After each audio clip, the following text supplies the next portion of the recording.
Yes. Alors là, je recevais une image où en fait, je voyais quelqu'un dans une barque la barque, elle tanguait. Et la mer était agitée, les flots, enfin voilà, allaient faire basculer la barque. Et là, je voyais une bouée de sauvetage qui était lancée. Et la personne, elle devait plonger dans cet océan. Et souvent, il y a une espèce de vertige des profondeurs. Je ne sais pas si vous êtes déjà arrivé, mais quand on voit rien, que c'est noir et il n'y a pas de fond. Et Dieu disait, mais ose, lance-toi, plonge, vas-y et attrape-moi cette bouée. Et c'est vraiment une invitation individuelle ou pour l'Église où Dieu dit, mais saisis mon aide, que ce soit l'aide de frères et sœurs ou l'aide de Dieu. C'est va chercher la bouée que j'ai lancée. Il faut un petit peu nager, mais il faut juste sortir de l'état dans lequel tu es, de la situation. Alors, pour le message, en effet, prépare-toi. Quand je dis prépare-toi, vous pensez à quoi? Amen. Au retour de Jésus. Moi, quand j'entends prépare-toi, je suis là. Waouh, oui. J'entends juste, ok, prépare-toi pour le retour de Jésus. Et comment est-ce qu'on se prépare? Comment est-ce que toi, tu te prépares? Comment je me prépare?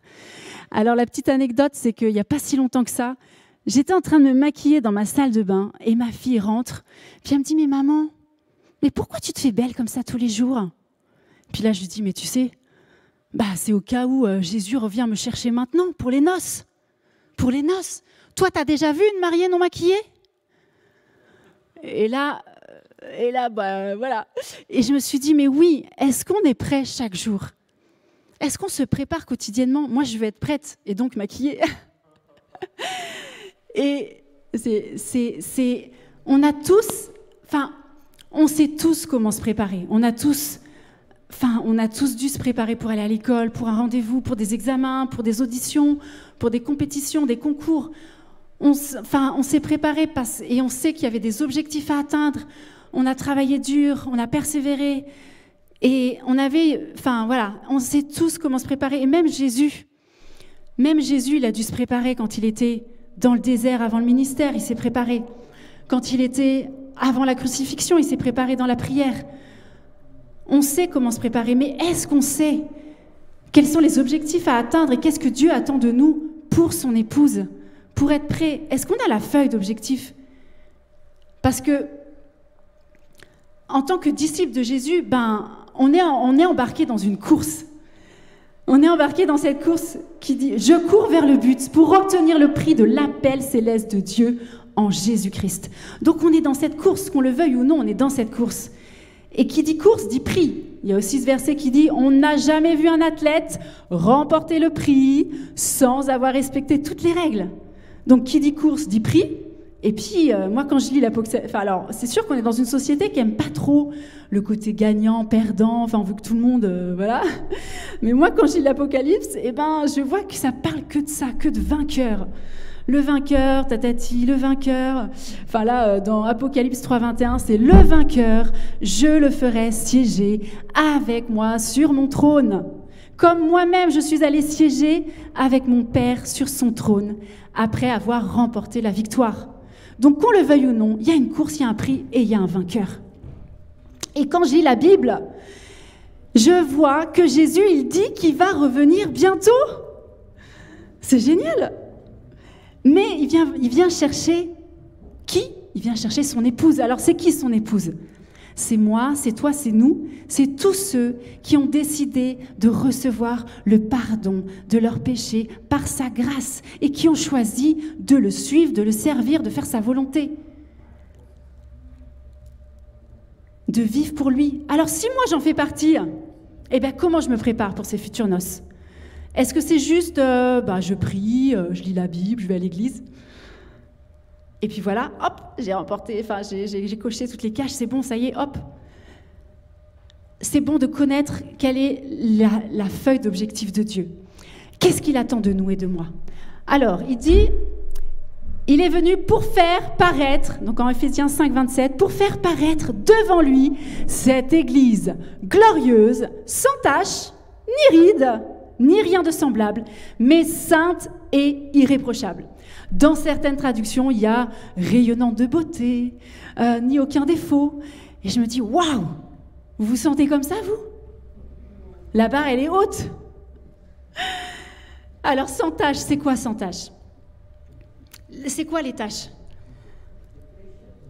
Voilà. Alors moi, quand je me suis convertie, ben, c'est ça. Je me suis dit, waouh, ça y est.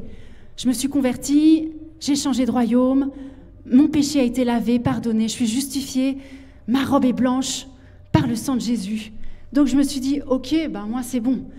J'ai donné les clés à Jésus, il est venu dans mon cœur, dans ma vie, dans ma maison, il est rentré dans toutes les pièces, il a commencé un grand ménage, je me suis repentie pour tout ce que je pouvais me repentir, ça a pris du temps, il y a eu beaucoup de choses, guérison, délivrance, etc.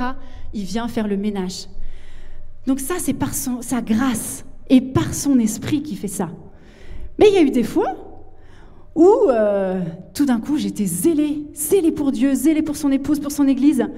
Et par moi-même, par mes bonnes intentions, ma bonne volonté, je me suis dit, allez, on va enlever les taches. Et j'ai frotté. J'ai frotté sur la robe en me disant, ah, ça c'est pas possible, ça c'est pas possible. Et du coup, ben, en fait, qu'est-ce que ça a donné? Souvent, c'est avec un peu de perfectionnisme, un peu de légalisme, de religiosité, enfin des choses comme ça qui font qu'on s'acharne sur les tâches. Et là, ça fait des trous. Et ça fait mal à l'Église, ça fait mal à son épouse, parce que c'est assez destructeur pour le corps de Christ, même carrément. Donc, c'est pas à nous de frotter, c'est vraiment par son esprit, c'est lui qui amène toutes choses à sa lumière et c'est par sa grâce. Et là, j'ai vu que, Dieu me disait, mais arrête de te prendre pour le Saint-Esprit, arrête de prendre la place de Dieu, avec toutes tes exigences. Donc, c'était vraiment une remise en question, de le laisser agir lui directement. Donc, il y a ces taches sur la robe. Donc, moi, je me suis dit, ok, c'est validé, c'est bon, j'ai plus de taches, on passe aux rides. Et après, je me suis dit, mais non, peut-être qu'il n'y a pas que les taches sur le vêtement. Il y a peut-être aussi les taches sur la peau. Et je me suis dit, mais c'est quoi les taches sur la peau? Typiquement, quand on s'expose au soleil, il y a des taches qui viennent sur la peau. Et là, je me suis dit, waouh, mais est-ce que je m'expose vraiment complètement? Et est-ce que vous vous exposez vraiment à cette lumière du monde qui est Jésus? À cette seule lumière-là? Parce que des fois, on est tenté d'aller voir une autre lumière, une nouvelle philosophie, une nouvelle doctrine, une sagesse humaine, quelque chose qui nous attire.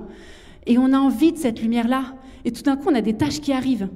Parce qu'on est ballotté, Et puis voilà, Dieu nous dit ne pas être ballotté par tout vent de doctrine. Et c'est à quelle lumière je m'expose? Est-ce que c'est à la vraie lumière de la vérité? Donc les taches sur la peau. Et je me suis dit, ok, c'est bon. Puis après, je me dis, mais non, il y a aussi des taches à l'intérieur. Et typiquement, les taches à l'intérieur du corps, c'est souvent des cellules cancéreuses qu'on voit. Et c'est comme si, en fait, tout d'un coup, il y a un stress sur la cellule. Elle va commencer à croître toute seule. Et ça fait tache. Ça fait tache. Parce qu'en fait, on est appelé en tant qu'Église, en tant que corps de Christ, en tant qu'épouse, on est appelé à grandir comme un ensemble bien coordonné, à grandir ensemble. Les cellules et les organes, ils fonctionnent tous ensemble. Et dès qu'il y a un organe où il y a une cellule qui se la joue solo, ça bug. C'est mauvais signe. Et c'est tellement important d'être connecté avec des frères et sœurs. Et encore plus d'être connecté avec la tête, avec le Saint-Esprit qui nous inspire, avec la tête qui est Christ, qui est Jésus. Donc, est-ce que toi, tu es connecté avec des frères et sœurs? Est-ce que tu es connecté à cette tête? Ou est-ce que tu te la joues solo? Alors, les rides. Pourquoi des rides? J'étais là, mais pourquoi, Seigneur? Comment c'est possible? Alors, les rides, en fait, toutes les rides, c'est très intéressant. Ça vient quand il y a des expressions faciès de visage qui est fermé, c'est-à-dire un visage qui est tendu, qui est soucieux, qui est préoccupé, qui a peur. Je me suis dit, mais c'est dingue, c'est pour ça que dans la Bible, c'est tellement dit plein de fois, n'ayez pas peur, n'ayez pas peur, n'ayez pas peur. Parce que quand on est dans la peur, quand on est dans la préoccupation, c'est aussi marqué, ne vous préoccupez de rien. Toutes ces choses où en fait, tout d'un coup, on est rempli tout d'un coup, on fronce, on est stressé, tous les sentiments négatifs qui viennent. Et ça dit dans Colossiens 3, « Débarrassez-vous de tout cela, colère, irritation, méchanceté, insulte, tout propos grossier qui sortirait de votre bouche quand on est rempli de haine, de méchanceté. D'ailleurs, ça se voit sur les gens qui sont, souvent les gens SDF sans-abri, nous on habitait Paris, on en voyait tous les jours. Les gens sont marqués par la souffrance, ils sont marqués vraiment physiquement, ils ont on sent qu'ils sont ridés, enfin, dans un sens où chaque péché, enfin, ils sont marqués brisés en fait, brisés par la souffrance et par le péché. Et cette épouse, eh ben, elle a besoin d'être régénérée, enfin que le péché qui n'est pas géré, qui n'est pas pardonné, ça marque l'épouse et ça amène des rides. Et c'est pour ça que Jésus, il vient et quand il pardonne, eh ben, ça impacte le corps physique. Quand il amène une guérison, une restauration, une délivrance, quand il amène le pardon pour le péché, ça amène vraiment sur le corps physique. On voit que les guérisons, souvent, il y avait une guérison physique, enfin le pardon. Alors voilà, il y a aussi les rides, elles viennent sur l'épouse quand il y a un manque de souplesse et d'élasticité de la peau. C'est-à-dire, pour moi, dès qu'il y a une forme de rigidité sur le visage, dès qu'il y a une forme de raideur, c'est quand l'Église ou nous-mêmes, on est dans cette incapacité de se remettre en question, de s'adapter, qu'on reste figé dans nos traditions, qu'on reste figé dans des fonctionnements, dans des habitudes, voilà. Et bien du coup, en fait, ça amène des rides, parce qu'on reste, c'est comme ça, et on manque de souplesse, on manque de remise en question. Et c'est vraiment ça ce que le Saint-Esprit nous appelle à vivre, c'est que lui, il souffle où il veut, on entend le bruit, mais on ne sait pas d'où il vient ni où il va. Et quand l'Église, elle est dans cette capacité de s'attendre au Saint-Esprit à chaque saison, chaque jour aussi, de se dire, ok, là, où est-ce que tu m'emmènes ? Je veux rester dans ta souplesse. Je ne veux pas rester figé, rigide, et amener des rides sur cette épouse. Voilà. Alors, pour être cette épouse sans rides, qu'est-ce qu'il nous faut ? Qu'est-ce qu'il nous faut ? Moi, quand je vois un enfant, je vois qu'il a une belle peau. Je me dis, waouh, en fait, il a une peau de bébé. Et du coup, je me suis dit, waouh, mais c'est aussi une invitation, à rester jeune dans ce sens de passer du temps avec les enfants. Il dit, mais si vous ne devenez comme ces petits-enfants, vous n'entrerez pas dans le royaume des cieux. Et le royaume est pour ceux qui leur ressemblent. Parce que oui, eux, ils sont dans cette joie, dans cette spontanéité, dans cette capacité d'adaptation. Ils sont remplis de cette vie. Donc soyons comme ces enfants. Et puis passons du temps avec eux parce que ça nous rajeunit. Alors, ce qui empêche les rides sur l'épouse, c'est aussi les expressions faciès d'ouverture. Ça veut dire quoi ? Ça veut dire le sourire, le rire, la joie. Et c'est vrai que des fois, on est des chrétiens un peu trop sérieux, enfin, je parle pour moi, et on rigole pas trop. On rigole pas souvent. Et en fait, quand on sourit, ça amène une oxygénation, une élasticité de la peau. Enfin, c'est tout un truc très scientifique. Mais ça empêche les rides. Et je me dis, c'est incroyable, parce que Jésus, il a tout prévu. Il dit dans sa parole, soyez toujours joyeux et regardez aux choses d'en haut. Pourquoi ? Parce que quand on a la foi, la reconnaissance, la louange, et qu'on regarde les choses d'en haut, et qu'on a cette foi, notre visage, il s'illumine. On est dans cette joie, cette espérance du retour de Jésus. Et là, l'élasticité, l'oxygénation, tout est là pour empêcher les rides. Et c'est dire, frères et sœurs, nourrissez vos pensées de tout ce qui est vrai, noble, juste, pur, digne d'amour ou d'approbation, de tout ce qui est vertueux et tout ce qui mérite louange. Donc ça, c'est une première chose, d'être dans cette joie du retour de Jésus, dans cette joie, même au quotidien. Et je me suis dit aussi, mais waouh, en fait, quand on est amoureux, on est un peu toujours joyeux. Je sais pas, les choses, elles nous paraissent... puis d'ailleurs, on dit, t'as l'air amoureux, toi, t'as un visage rayonnant, illuminé, radieux. Il y a quelque chose qui se passe sur le visage quand on est amoureux. Et c'est pour ça qu'il dit tellement, mais garde ton premier amour. Ne t'attiédis pas, ne meurs pas spirituellement, mais garde cet amour, parce que quand t'es amoureux, t'es joyeux, et si t'es joyeux, t'as pas de rides. Pas les marques, les fausses rides. Et donc, soyons amoureux. Et on a besoin... Alors, notre peau, elle a besoin d'hydratation. En fait, il faut boire beaucoup. pour pas avoir de rides. Voilà, faut boire beaucoup. Et là, j'étais là, mais yes, mais oui. Comment est-ce que tu bois? Comment est-ce que tu vas à la source d'eau vive?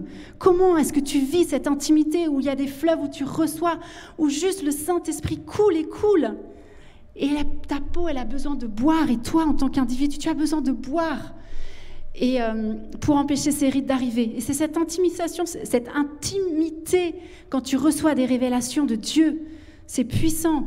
Et en fait, c'est comme Moïse, à chaque fois que tu montes sur la montagne, comme Moïse, eh ben, tu te fais un lifting spirituel. Un lifting spirituel, tu redescends, t'es waouh, elle n'a plus aucune ride, là, c'est bon. Et donc, moi, je sais que je prie en langue chez moi tout le temps, enfin, voilà, quand je fais la cuisine et tout, quand je prépare des choses. Puis ma fille, souvent, des fois, elle me dit, mais là, tu pries pourquoi, maman? Tu pries pourquoi? Je dis, bah écoute, je laisse le Saint-Esprit, le flot venir, je prie pour tout. Il y a tellement de sujets, je prie pour tout, c'est le Saint-Esprit qui prie en moi, je ne sais pas pourquoi je prie, mais je prie, et je reste réveillée. Et donc cette hydratation, tellement importante pour empêcher les rides. La nourriture saine, tellement importante pour empêcher les rides. Comment est-ce que tu te nourris? Est-ce que tu te nourris à la bonne nourriture, de la parole de Dieu? Moi, le matin, quand je me réveille, avant même que mon corps il sorte de mon lit, et que mon âme, elle commence à émerger, j'appuie sur mon réveil, Bible audio. Et là, tout d'un coup, c'est mon esprit qui se réveille en premier, qui connecte avec les réalités d'en haut. Et là, du coup, après, c'est beaucoup plus facile pour mon âme et mon corps de se lever, parce que déjà, c'est l'esprit qui conduit. Comment est-ce que tu te nourris de la parole? Et la peau, elle a besoin du toucher. Et là, j'étais là, waouh, elle a besoin du toucher pour garder sa souplesse, son élasticité, il faut la masser, etc. Et là, je me suis dit, mais oui, elle a besoin d'être en contact. Elle a besoin d'être en contact, sinon elle meurt, en fait. C'est pour ça que même le vêtement, c'est un contact pour la peau. De contact. Et là, j'étais là, mais oui, on a besoin d'être connectés avec nos frères et sœurs en Christ. On a besoin de se frotter à eux. On a besoin qui nous amènent à empêcher des rides d'arriver. On a besoin, et on se sent exister quand on est en contact physique. C'est tellement important, le contact, parce qu'il y a une dimension de réconfort, il y a une dimension de rester souple, de se frotter les uns aux autres. Nous, on a démarré des groupes bibliques où on partage tous ensemble, toutes les semaines, sur « Ok, qu'est-ce que Dieu travaille dans ta vie? Qu'est-ce qu'il met en lumière ?» Et du coup, on se frotte, on dit « Ah, mais là, je pense que le Saint-Esprit est en train de te dire quelque chose. » Et le contact permet vraiment de rester jeune, que la peau, elle reste souple. Alors voilà, c'est une promesse que c'est Jésus qui nous fait rajeunir comme l'aigle. Et la question, c'est, voilà, par rapport à tout ce que j'ai partagé, c'est bon de rester et de continuer de travailler à notre salut, de travailler que cette épouse que Dieu vient chercher, mais elle est appelée à rester éveillée, à ne pas s'endormir comme les vierges folles, à rester réveillée spirituellement, être rempli du Saint-Esprit, rempli de foi, rempli d'espérance et surtout rempli d'amour. Et la question, c'est est-ce que vous espérez, est-ce que vous avez foi, est-ce que vous y pensez tous les jours? Alors, j'y pense pas non plus tous les jours, mais si on n'est pas en train d'espérer son retour, je me dis, mais ça doit être horrible pour lui. Pour Jésus, il est là, mais mon épouse, elle m'attend même pas, elle pense même pas, il y a cette dimension où on n'attend qu'une chose, c'est de le revoir, c'est d'être rempli de désir pour lui, pour revoir son arrivée et vivre ce temps d'alliance, de noces.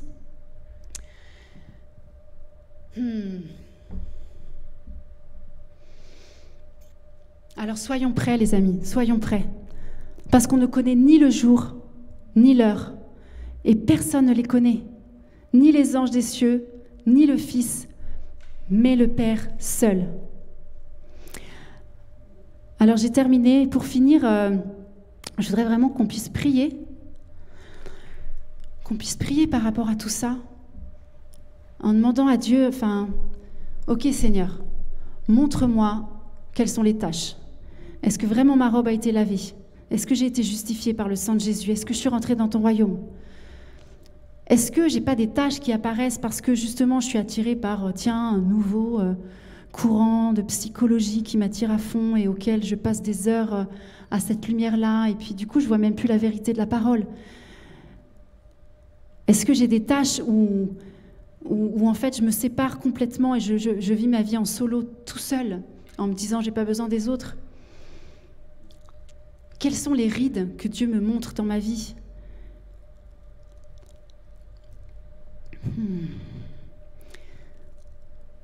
Alors je vais prier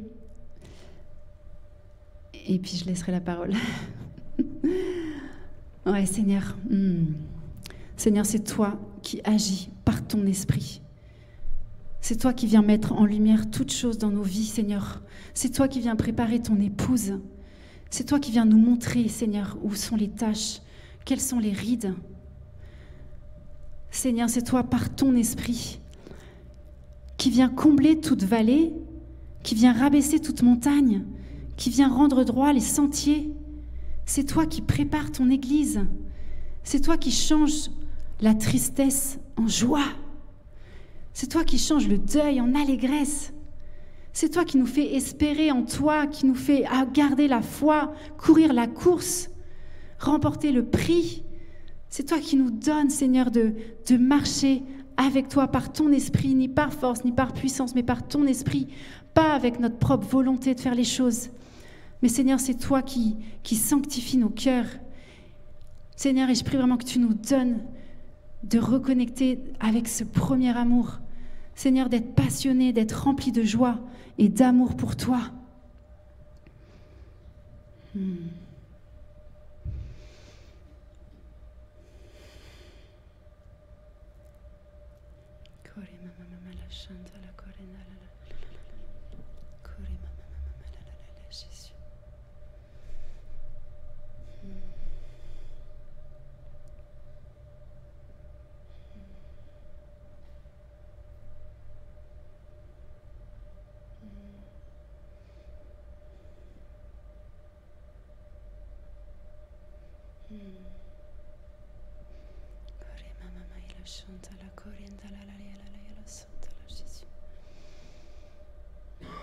C'est toi qui te révèles à nos cœurs, Seigneur.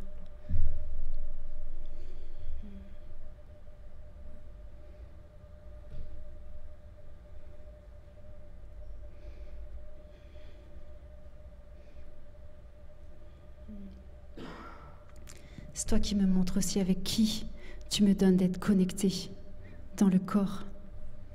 Avec qui partager mon cœur. Qui tu me donnes d'aimer. Qui m'aime. Quels sont les gens avec qui tu veux que je travaille?